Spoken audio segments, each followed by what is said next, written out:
all of us today are still picking up our jaw from the compensation that Blake Lively is asking for, which is over $500 million.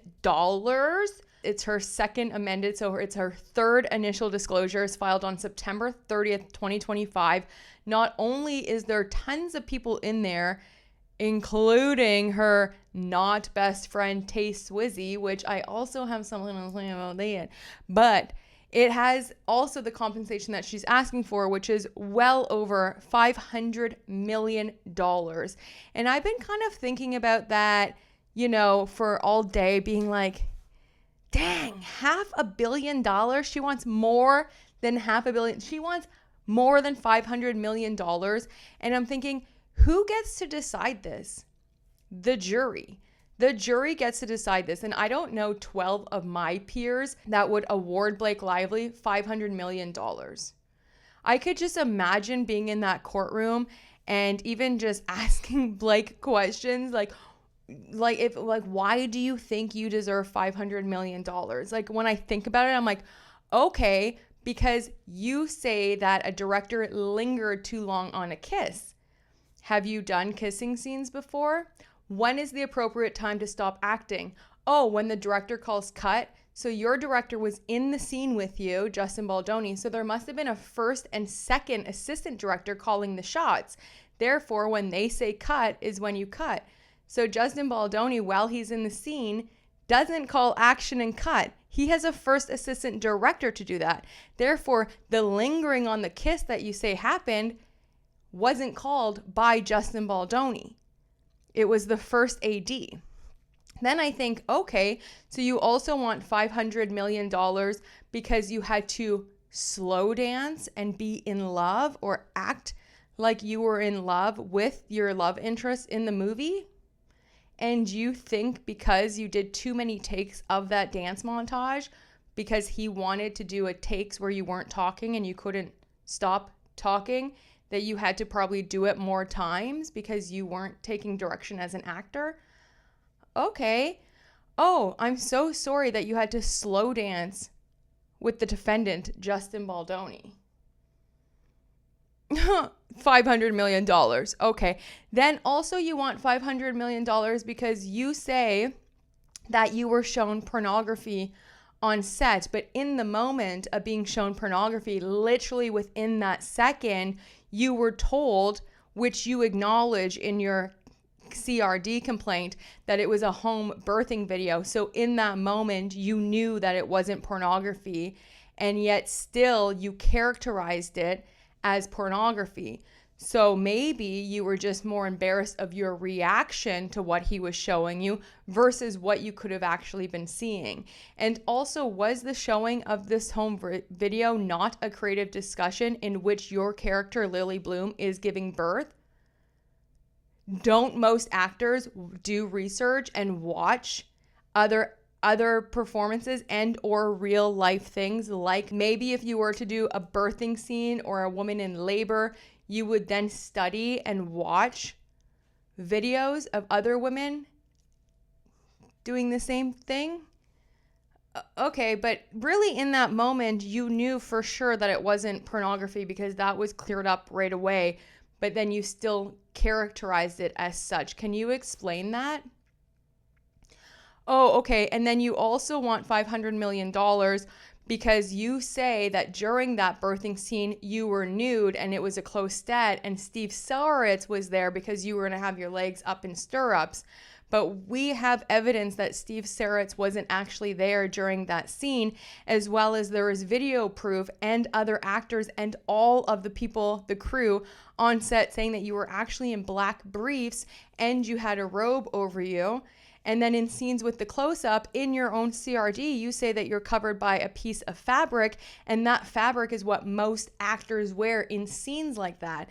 So therefore, you weren't actually nude, and Steve Sauritz wasn't actually there, and the best friend that you say Justin Baldoni hired is actually a trained actor with more training than you and your sister combined. And I would like to probably throw in Ryan Reynolds as well, your husband. Yeah, okay. Also, you want $500 million because you say that they were going into your trailer unannounced, but in your contract, you actually had them pay for security for you as well as your own additional security plus your nannies and assistants. Yeah, Wayfair paid for all of them. So where was your security outside of the trailer when they kept barging in? Also, can you explain that how you say during May of 2023, every day on set, you were repeatedly sexually harassed, but then there's text messages in June of you inviting Justin Baldoni to your trailer while you were pumping? Right. Okay. Can you also explain, please, why even the day after January 4th, the meeting where you had the return to productions, you had your kids on set? Right. Okay. How many times did you invite Justin Baldoni over to your penthouse to rehearse these sexual scenes without an intimacy coordinator present? Right. Okay. See where I'm going here? It doesn't really make sense. Then they're going to ask, well, the smear campaign, well, they smear me. It was my reputation. My reputation is ruined. Okay, do you have evidence to prove that there actually was a smear campaign or it was just PR with PR? Oh, well, I have text messages showing that they were talking to TMZ and the New York Post and they were making articles. Okay, can you tell me who released all of these articles? Justin Baldoni fat shaming you, the cast doesn't like Justin Baldoni, etc., etc. Was that not your publicist, Leslie Sloan? Right, so your publicist, Leslie Sloan, is able to go to the media and smear, right, or do PR work against Wayfair and Justin Baldoni, and then when they counter, that's an untraceable smear campaign. So it's good for you and your team, but it's not good when other people defend themselves. That's what you're saying. Right. Okay. Can you also explain, please, how you took over the movie? If you were so severely traumatized by being repeatedly sexually harassed when the movie was done and you were on your way to go shoot your next movie, Another Simple Favor, can you explain why you forced yourself then to be around Justin Baldoni and be in the editing room? In your own words, you say you would love to be in the editing room, but just take a passenger seat. But then once you were in that editing room, you ended up being there the entire time and kicking Justin Baldoni out. Can you explain that? No. Okay. Right. So you can't explain why you took over the edit. You can't explain why you had them sitting in a basement during the premiere. You can't explain why you replaced Justin Baldoni at Book Bonanza and then paid for all of the other cast to be there out of your own pocket. Right. So what exactly are we giving you over $500 million for? Acting in a movie with a love interest that you didn't like, that you didn't respect, or extorting these people to gain rights over the movie? I mean, debunking her lawsuit is so easy. Like, it's so easy. Like, how do you think you're going to get in front of 12 New Yorkers? Okay, 12 average people. Maybe there's a millionaire in there. Who knows, right? But 12 people to award Blake Lively over $500 million to act in a movie after all of the horrible things she's done. And I keep going back to like the audacity of Blake Lively to know the way she acted. Okay, in pre-production, first of all, Ryan Reynolds already screaming at Justin Baldoni in pre-production. It should have been a wrap right there. I digress. However, you knew that you sent that man 14 paragraph text messages calling yourself Khaleesi.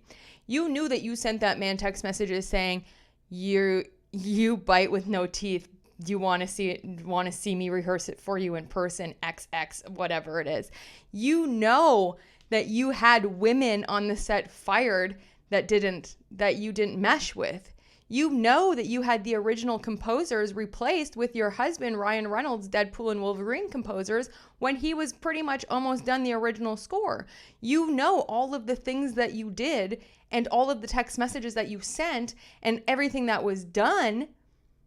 And yet you still went ahead and filed this CRD complaint. Nobody knew about any of the stuff that you did. We would have been none the wiser if Blake Lively wouldn't have filed her CRD complaint. The world had already moved past. Ain't nobody thinking about Blake Lively for that long. Okay? It was 2 weeks in August and then it was a wrap. You know, if I were to treat someone as awful as Blake Lively treated the creators, the producers, the CEOs, the director of a film I was working on, if I treated them that way, there's no way I would have ever let that hit the public.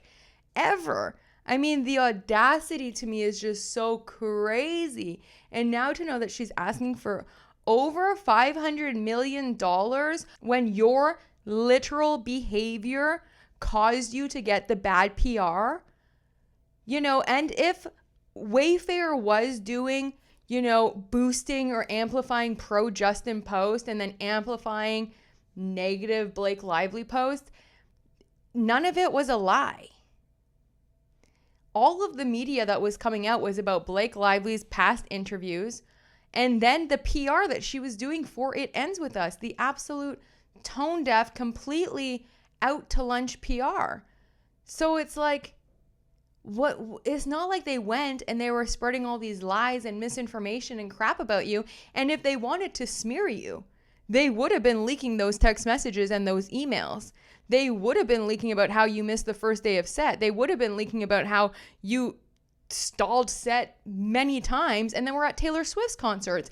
They would have talked about how Ryan Reynolds was a complete monster. They would have dropped the text messages with the Dragon and Khaleesi and the No Teeth Lively. They had so much stuff on you, Blake Lively. If they wanted to smear you back in August, you would have already been on a train to oblivion. Because the stuff that came out in their countersuit against you, nobody would have known had you just moved on. And for a woman who was so traumatized and so completely, you know, insulted and trapped, that's her word, trapped, and repeatedly sexually harassed, when the movie was over, you could have just walked away. Like what probably 99% of people would have done. Walked away, filed your CRD complaint, and went on with your life, right? Because you're not going to put up with that kind of treatment. But you didn't. You forced your way back into the project in post-production. You forced your way to stay around Justin. You forced your way until you got your hands on the edit.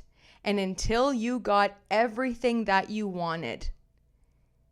It had nothing to do with any of these missteps on set. Do I think that wires were probably crossed and there was a lot of miscommunication? Do I think that the Wayfair people were walking around on eggshells around Blake Lively? Yeah, their text messages prove it. Please pray for me. I have to go talk to Blake Lively. Oh, I'm afraid of saying the wrong thing. Oh yeah, because she thinks that she's such a queen. You can see that clearly by the amount of money that she wants. It's absurd. But when she had a choice to walk away when the film wrapped, she didn't. She forced her way back into the project so that she can take over the movie. And that was the plan from the beginning. Extortion, disgusting, unbelievable. And when you look at the history of Ryan Reynolds, her husband, you see that this is a pattern. This wasn't the first time, but I hope after this, it's the last time.